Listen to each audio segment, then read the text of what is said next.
Hello, marketing legends. I'm James Harrold Meeker, and this is Marketing News Now. I'm podcasting from the Silicon Valley hills of Austin, Texas. Today's story is about Bernie Sanders pulling another stunt that almost nobody in either political party wanted to see. He invited two Chinese AI researchers by a video link into a Capitol Hill discussion about whether superintelligent AI might kill us all. What could go wrong? So let's jump right in and find out what happened. So Bernie set up this call, and sitting alongside him were Max Tegmark from MIT and a Professor David Kruger from Canada, our socialist neighbors from the north. On screen were Zhu Lan of Tsinghua and Xing Yi from the Beijing Institute of AI Safety and Governance. Somehow that sounds like the perfect job. Anyway, the framing was simple. Bernie's frame on AI is that we all have done this thing before with the Soviets and nuclear weapons. We can certainly do it again with the Chinese and AI, whatever that meant. Sanders is asking for three things. One, mandatory data sharing between governments with red lines. Hard safety requirements on frontier models before they ship, and an international treaty that simply bans the construction of superintelligence systems. None of this is going to work. There are no controls, and we're working with a completely different group of people than the Russians.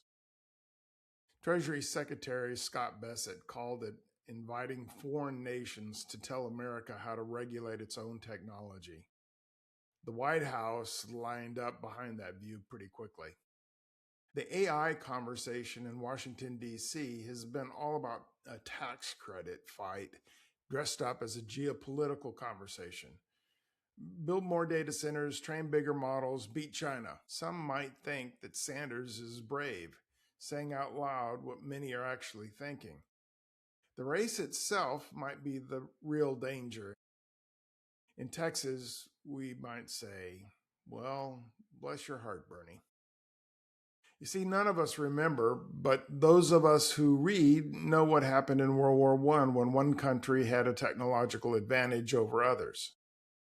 It was no match, and the world got slogged down and trapped in trenches for a horrific outcome.